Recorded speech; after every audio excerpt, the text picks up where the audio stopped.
Next speaker now, the Honourable Minister, Srimati Anupriya Patel ji would like to intervene in the debate.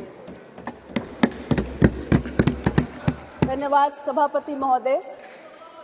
संसद के इस विशेष सत्र में जहां एक और आज हम अपनी 96 वर्ष पुरानी संसद भवन को, जिसे अब संविधान सदन कहा जाएगा, उसे पीछे छोड़कर नए संसद भवन में प्रवेश कर चुके हैं, वहीं दूसरी ओर इस नए संसद भवन में अपनी पहले ही दिन हमने विधायी कार्य की शुरुआत करते हुए नारी शक्ति को सही मायनों में नमन करने का काम किया है। 128वां संविधान संशोधन विधेयक जो महिला आरक्षण विधेयक सरकार लेकर आई है, इसकी मैं तहे दिल से सराहना करती हूं। माननीय प्रधानमंत्री जी को इसके लिए आभार व्यक्त करती हूं और ये सही मायनों में हम सब के लिए please let the house be in order please.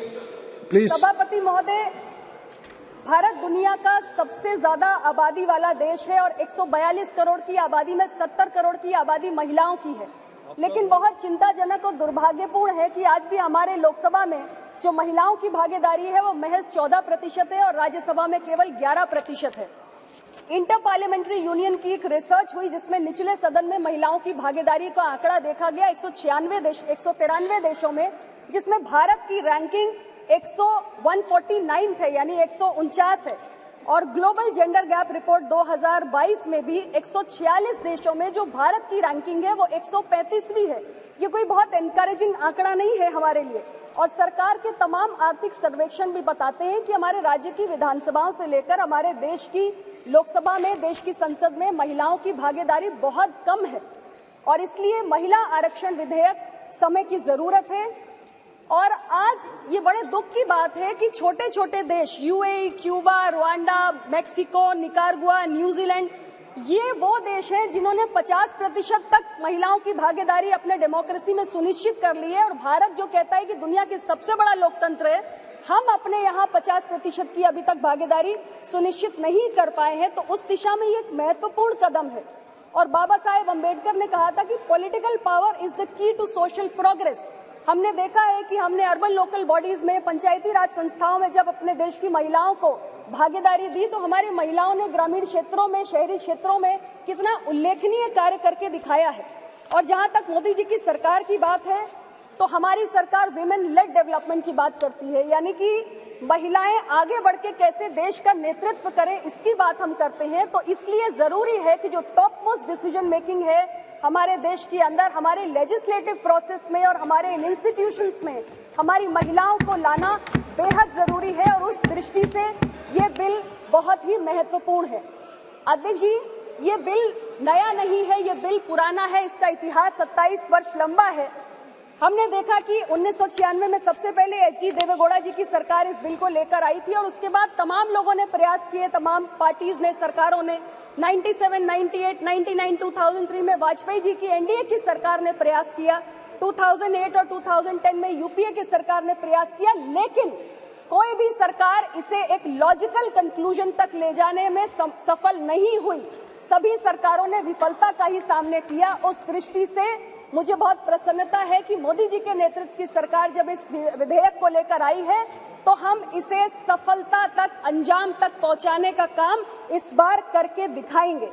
मैंने विपक्ष के साथियों की चर्चाओं को सुना, उसमें कई विषय सामने आए, जिसमें एक महत्वपूर्ण विषय था इस बिल के तहत जो हमारे पिछड़े समाज से आने वाली महिलाएं हैं उनके लिए अलग से प्रावधान करने का। अध्यक्ष जी, ये विषय गंभीर है और ये जो चिंता है वो नाजायज भी नहीं है, इस मांग को गलत भी नहीं ठहराया जा सकता, क्योंकि महिलाओं को अगर हम देखें तो महिलाएं एक जैसा ग्रुप नहीं है, एक होमोजेनस ग्रुप नहीं है। महिलाएं एक हेट्रोजेनस ग्रुप है, क्योंकि महिलाएं अलग अलग पारिवारिक पृष्ठभूमि से आती हैं, अलग अलग इनकम लेवल से आती हैं, अलग अलग जाति, धर्म, संप्रदाय से आती हैं और उनकी जो लिटरेसी लेवल्स होते हैं, जो उनकी शिक्षा का स्तर होता है, वो भी अलग अलग होता है। और हमारी जो सामाजिक संरचना है उसमें जो हमारे पिछड़े वंचित समाज से आने वाली महिलाएं हैं, निश्चित रूप से वो हाशिए पर हैं और उनके लिए चुनौतियां अलग किस्म की हैं, उनके लिए चुनौतियां अधिक भी हैं और इसलिए उनके लिए ज्यादा संरक्षण की मांग भी समय समय पर होती रहती है। हमारी सरकार के बारे में मैं जरूर कहना चाहूंगी कि मोदी जी के नेतृत्व में ओबीसी के हितों को साधने के लिए कई ऐतिहासिक फैसले इन 9 वर्षों में हुए हैं और एक सहयोगी दल की नेता होने के नाते मुझे पूरा भरोसा है कि हमारे पिछड़े वंचित समाज से आने वाली महिलाओं के अधिकारों को संरक्षित करने की दिशा में प्रधानमंत्री जी जरूर कुछ ना कुछ विचार कर रहे होंगे और इसको सुनिश्चित करने के लिए भी कोई काम जरूर करेंगे। जब मैं अपने कांग्रेस के साथियों को सुन रही थी इस विषय को उठाते हुए तो मेरे मन में एक स्वाभाविक जिज्ञासा जागी कि 2008 में आप राज्यसभा के अंदर इस बिल को लेकर आए थे और 2010 में आपने इसको पारित कराया था। आज आप कांग्रेस पार्टी के तरफ से ये विषय ओबीसी कोटा का जो उठाया जा रहा है, मेरे मन में जिज्ञासा है कि उस समय जब राज्यसभा में लाके बिल पास कराया था तब क्या पिछड़े समाज की महिलाओं को कोटा दिया जाए ये विषय आपके संज्ञान में आपकी पार्टी की प्रायोरिटी था या नहीं था? और अगर उस वक्त आपकी पार्टी की प्रायोरिटी नहीं था तो आज जब मोदी जी की सरकार ये बिल लाई है और ये बिल पास होगा क्योंकि संख्या बल इस किस्म का है, तो क्या ये नया ख्याल अभी अभी आया है? हालांकि ये विषय महत्वपूर्ण है, मैं इस बात को दोबारा दोहराऊंगी, लेकिन स्थिति स्पष्ट होनी चाहिए कि हम अपने आवरण बार बार बदल नहीं सकते हैं। अध्यक्ष महोदय, ये मैं जरूर कहना चाहती हूँ। मैंने एक और बात देखी है अध्यक्ष जी कि हमारे कई साथियों ने बार बार कहा कि चुनाव है 2024 का, 2024 का चुनाव है। सर्वदलीय बैठक में मैं सुन रही थी कई सारे हमारे साथी महिला आरक्षण विधेयक लाने की मांग कर रहे थे। तो अब मैं देखती हूँ एक अजीब स्थिति है कि अगर सरकार इस बिल को पेश नहीं करती तो आप कहते हैं कि आप तो महिला विरोधी, आप तो महिला की चिंता नहीं करते, आप महिला के प्रतिवादा पूरा नहीं करते, और जब सरकार बिल ले आई है तो आप कहते हैं कि अभी 2024 के आप चुनाव को देखकर लाए हैं, चुनाव में इसका फायदा नहीं मिलेगा। अध्यक्ष जी, हर फैसला संसद में बैठकर किसी चुनाव को देखकर नहीं किया जा सकता। आज हमने एक अच्छी शुरुआत की है, हमने एक अच्छी पहल की है और इसे अगर हमें अंजाम तक पहुंचाना है तो इसकी एक पूरी प्रक्रिया है, उस प्रक्रिया का पालन हमें करना पड़ेगा। हम जानते हैं कि 2011 के आंकड़े हमारे सामने नहीं है।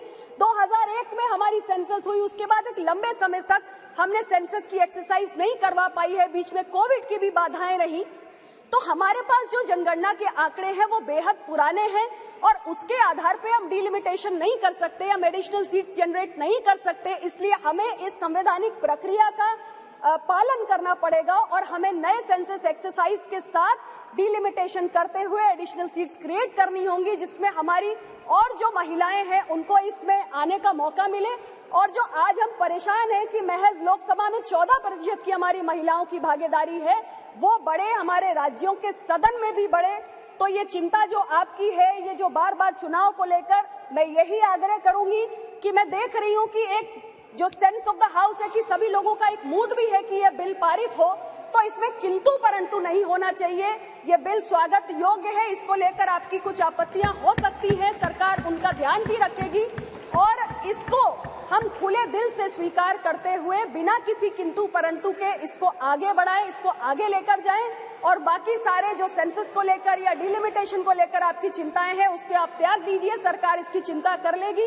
आपने मुझे समय दिया, मैं बहुत बहुत आभारी हूं और इस बिल को लाने के लिए पुनः मैं अपने देश के प्रधानमंत्री, हमारे सरकार के मुखिया माननीय श्री नरेंद्र मोदी जी को हृदय से आभार व्यक्त करता हूं। धन्यवाद।